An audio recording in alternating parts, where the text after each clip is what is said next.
हरे कृष्णा। जय भोलेनाथ। आप सभी का दिन शुभ और मंगलमय हो। इससे पहले की कथा सुनने के लिए आप सबका बहुत बहुत आभार। आज सुनिए फाल्गुन मास महात्म में आगे का वृतांत। धर्मराज युधिष्ठिर ने मार्कंडेय जी से पूछा, भगवान राजा, पुरुरुवा से पहले महाराज हिरण्यतेजा ने नर्मदा देवी को किस प्रकार इस पृथ्वी पर उतारा था, यह भी बताने की कृपा करें। तब मार्कंडेय जी बोले, राजन, चंद्रवंश में हिरण्य तेजा नाम से प्रसिद्ध एक राजर्षि हुए हैं, जो समस्त धर्मात्माओं में श्रेष्ठ और प्रजापतियों के समान थे। वे इस पर्वत वन और कानन सहित पूरी पृथ्वी का एक छत्र शासन करते थे। उनकी राजधानी चंद्रपुरी थी, जो इंद्र की अमरावती के समान शोभा पाती थी। एक बार अमावस्या को सूर्य ग्रहण लगने पर इस जम्बू द्वीप में बावली, कुआं और सरोवर होने पर भी कोई नदी उपलब्ध नहीं हो सकी जहां देवताओं और पितरों का विशेष सत्कार हो सके। उस समय जम्बू द्वीप में कोई नदी थी नहीं। राजा ने लाखों गौवें, स्वर्ण मणि, रत्न, खजाना, घोड़े और अनगिनत मतवाले हाथी ब्राह्मणों को दान में दिए। हव्य और कव से पितरों को भी तृप्त किया। उस समय उन्होंने देखा पितरों को जलपान का बड़ा कष्ट है, इसलिए वे पितरों से बोले कि आप लोग कौन हैं और किस कर्म से पवित्र हो सकते हैं। तब पितरगण कहने लगे, महाभाग्य द्वीप नदियों से रहित होने के कारण यहाँ का सब धर्म कर्म नष्ट हो चुका है। नदी के अभाव में ना तो देवता तृप्त होते हैं, ना ही पितर। अगर इस द्वीप में नर्मदा उतर आए तो हम सब लोगों की मुक्ति हो जाएगी। महाराज, जो भी बात थी वह तो हमने आपसे बता दी। अब आपकी जैसी रुचि हो वैसा करें। हिरण्य तेजा ने कहा, अब मुझे पुत्रों का उद्धार करना ही उचित लगता है, नहीं तो भला इस राज्य से मेरा क्या काम। अगर मैं पितरों को ही तृप्त नहीं कर सका तो मेरा तो जीवन ही व्यर्थ है। ऐसा कहकर राजा हिरण्य तेजा उद्या पर्वत पर गए और कंदमूल फल का भोजन करते हुए भगवान शिव की उपासना करने लगे। उन्होंने बड़ी कठिन तपस्या की। उनकी उत्तम भक्ति जानकर भगवान शंकर ने प्रत्यक्ष दर्शन दिया। राजा ने देवादिदेव महादेव के दिव्य रूप का दर्शन प्राप्त कर उनकी 3 बार परिक्रमा की और साष्टांग प्रणाम करके उनकी स्तुति की।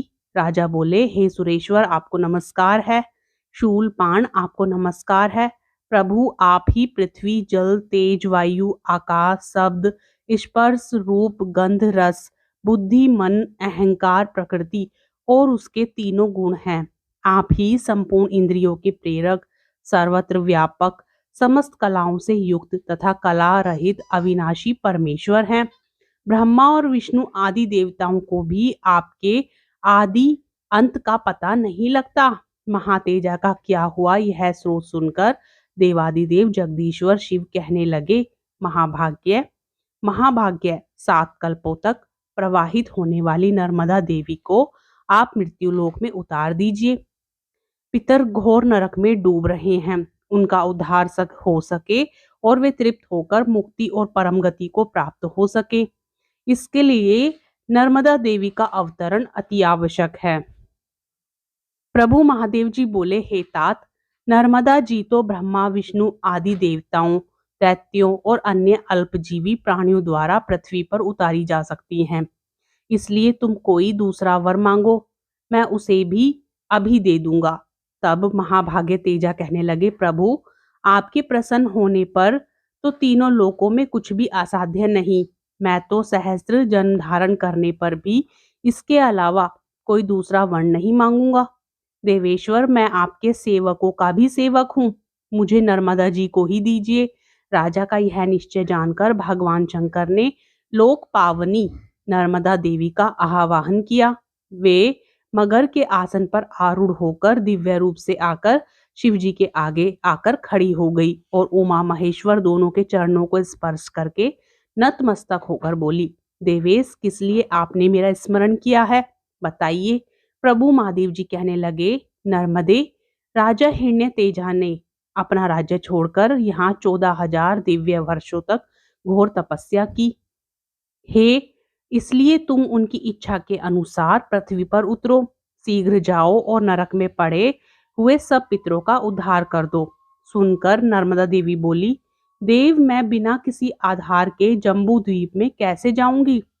तब महादेव जी ने पर्वतों से कहा कि तुम सब लोग क्षण भर के लिए स्थिर हो जाओ, जिससे सरिता में श्रेष्ठ नर्मदा पृथ्वी पर जा सके। तब पर्वतों ने कहा, देव, हम नर्मदा देवी को धारण करने में असमर्थ हैं। उसी समय उदयाचल ने खड़े होकर कहा, महादेव जी की कृपा से मैं नर्मदा को धारण करने में समर्थ हूँ। इसके बाद उदयाचल की चोटी पर चरण देकर नर्मदा देवी आकाश से पृथ्वी पर उतर आई और वायु की तरह तेज गति से पश्चिम दिशा को बह चली। उस समय तीनों लोकों में बड़ा हाहाकार मच गया। नर्मदा के जल का वह भयंकर कलकल नाद सुनकर पाताल लोक से एक तेजोमय प्रज्वलित लिंग प्रकट हुआ और हुंकार करने के कहने लगा कि सब पापों को हरने वाली और उत्तम व्रत का पालन करने वाली हे नर्मदे, धारण करो। तुम्हें धारण करने के लिए महादेव जी ने 3 पर्वतों की सृष्टि की है। मेरु, हिवा और कैलाश तथा चौथा पर्वत श्रेष्ठ विंध भी तुम्हें धारण करने में समर्थ है। इन पर्वतों की लंबाई पूर्व से पश्चिम की ओर 32,000 योजन है और दक्षिण से उत्तर की ओर चौड़ाई 500 योजन है। इसके बाद राजर्षि हिरण्यतेजा ने नर्मदा से कहा, देवी, आपने हमारे पितरों का उद्धार करने के लिए हम पर बड़ी कृपा की है। नर्मदा ने उत्तर दिया कि राजन, तुमने मेरे लिए महादेव जी की आराधना और तपस्या की है, इसलिए जो तुम्हारे माता पिता के वंश के लोग हैं वे और तुम्हारी रवास में रहने वाली स्त्रियों के भी जो सगे संबंधी हैं, वे सब मेरे प्रभाव से उमा महेश्वर के लोक में चले जाएंगे।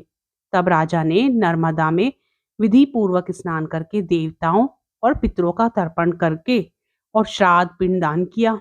इससे उनके सब पितर नरक से निकलकर देवयान मार्ग पर स्थित हो गए।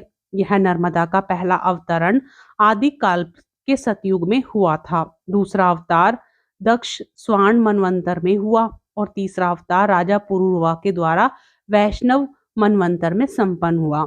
राजन, यह प्राचीन वृतांत जैसा मैंने अपनी आंखों से देखा है वैसा ही बतला दिया। नर्मदा में स्नान करने, गोता लगाने और उसका जल पीने तथा स्मरण और कीर्तन करने से अनेक जन्मों का घोर पाप तत्काल ही नष्ट हो जाता है।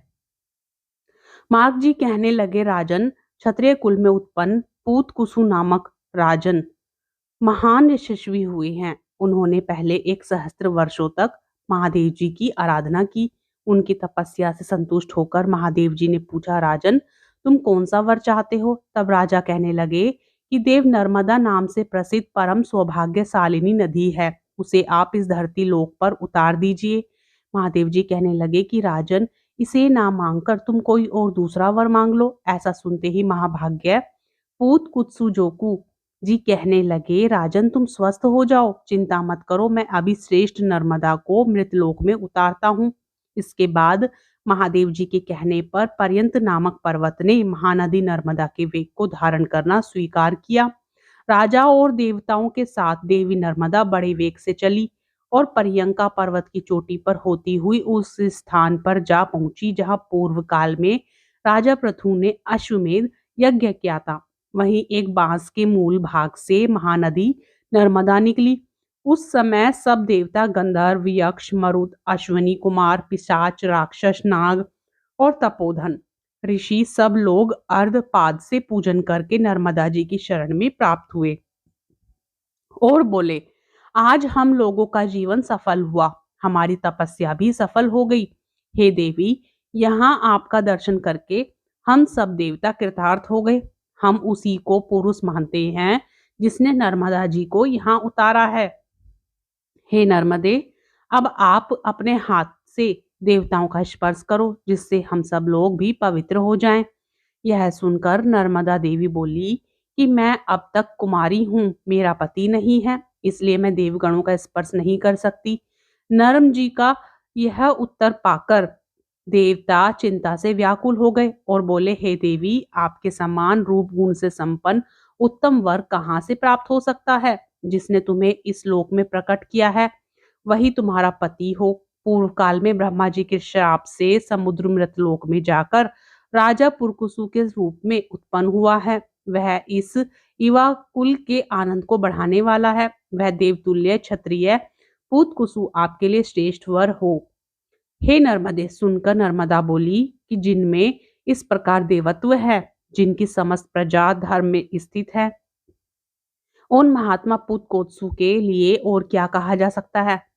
स्वयंभू ब्रह्मा जी के मानस पुत्र जिस प्रकार धर्म निष्ठा बताए गए हैं, उसी तरह यह पुतकुत्सुना में भी तत्पर, इसलिए मैं इनको पति रूप में स्वीकार करता हूँ।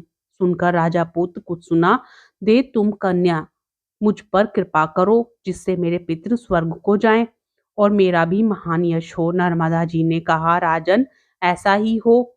अब आप मुझसे जो चाहते हैं वह सब मेरी कृपा से आपको प्राप्त हो जाएगा। ऐसा कहकर देवी नर्मदा पर्यंत पर्वत से निकलकर पश्चिम दिशा की ओर चली गई।